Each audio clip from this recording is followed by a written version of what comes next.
got Jim Pfaff, former chief of staff for Congressman Massey, the current president of the Conservative Caucus, and of course, very popular and effective journalist here with us, Nick Sordor.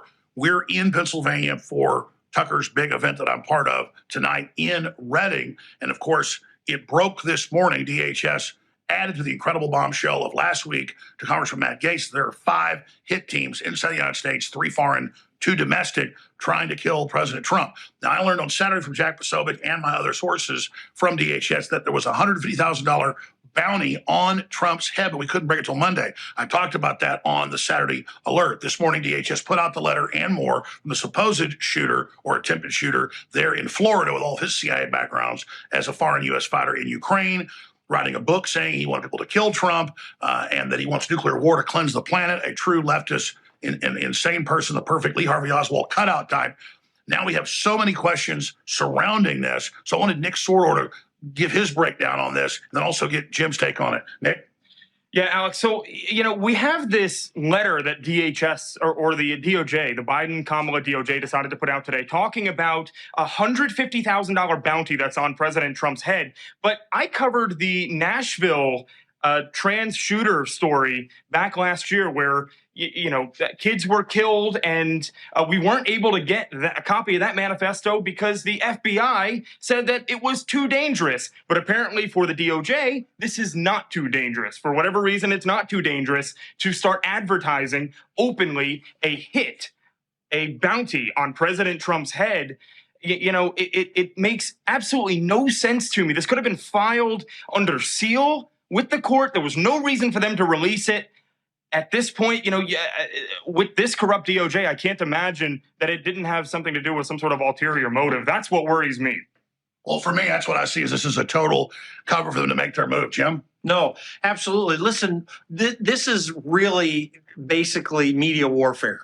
They're setting the stage for making this actually to stir up even worse potential problems for President Trump as he's going out trying to campaign to become president. This just extends the problem that we've been having and seeing for more than a year now. It's another form of an ankle bracelet like AOC. Absolutely it is. I mean, look at the threat that it's putting him under, and it's changing the whole nature of his campaigning. They had him set down in the lawfare.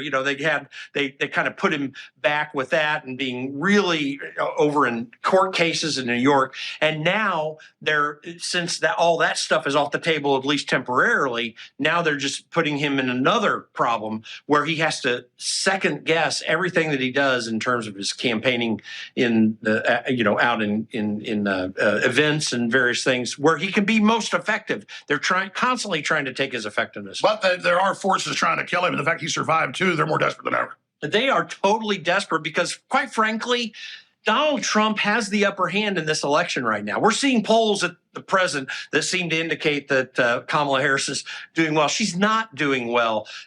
Donald Trump has the upper hand. He's got the message. He does have the connection with the American people. They're doing everything possible to take this election away from him when they know they can't defeat him any other way than to put this media cover on top of Kamala Harris, who really, frankly, looks stupid when she's out there talking. Another big angle, because you were formerly headed Massey's office for a long time, one of our best congressmen, certainly the populist congressman in the vein of Ron Paul and Rand Paul. He's even said that. Yeah.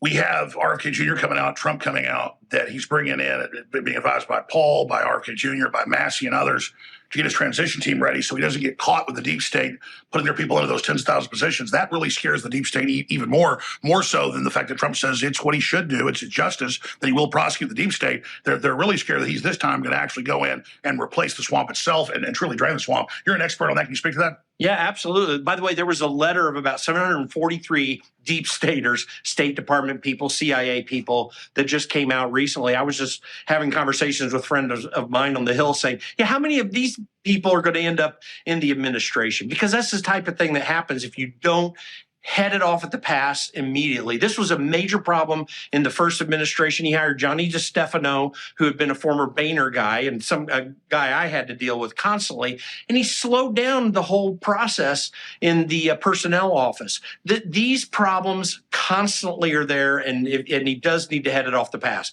And these guys, they're giving him the right advice. RFK Jr. is absolutely correct. It's got to stop right now. You got to kill it in the bed before it ever gets out. So, Nick? Well, now you've got Elon Musk coming out. You have RFK Jr. on Trump's side at this point.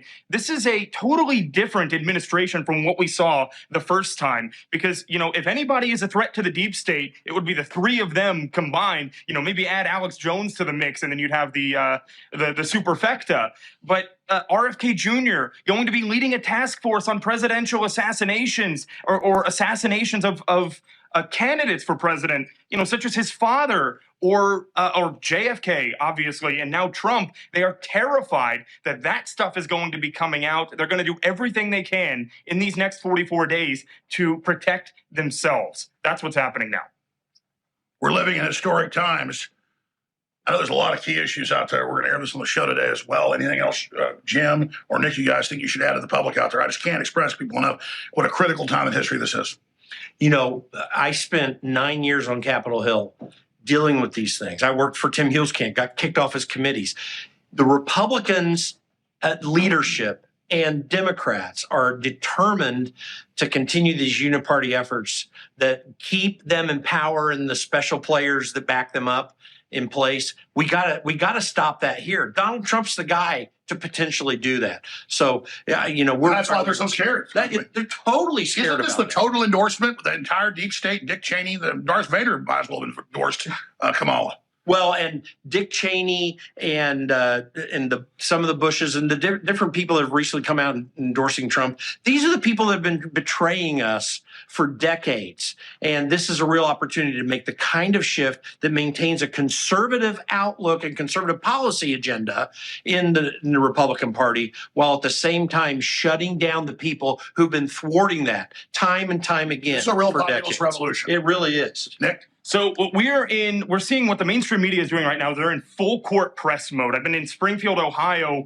where, ABC, NBC, all of the big names have been suppressing the information coming out of there. The people there, doesn't matter their race or their creed, white, black, Asian, doesn't matter. They are seeing what's going on with this trafficking operation that Kamala as border czar has been carrying out, shipping people into their towns, taking over their towns, taking their jobs away. This is an issue that, you're going to see these people that they're importing. It's all due to importing voters. That's what it is. It's been called out. If you look at people that have been newly minted citizens in the past couple of years, they're almost exclusively voting for Kamala. They're going to do the same thing. Kamala will come in, give executive amnesty to these people, which will give them the right to vote, and that's it. Then we're done. Demographic warfare. That's it. And that's why this election is so important. I know it's a cliche, but this is the most important election of our lifetime. This will change the course of the country one way or the other. It's up to you.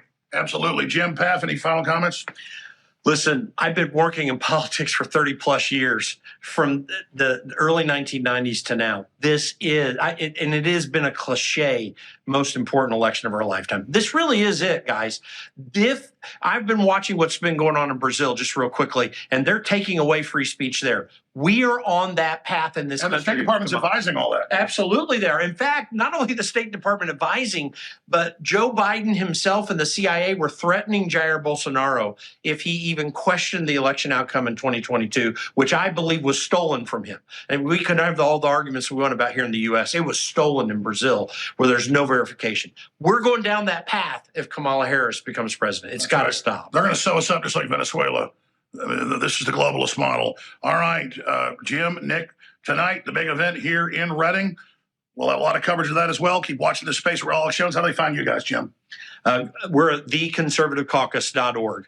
Theconservativecaucus.org. And then at Nick Sortor, NickSortor on X.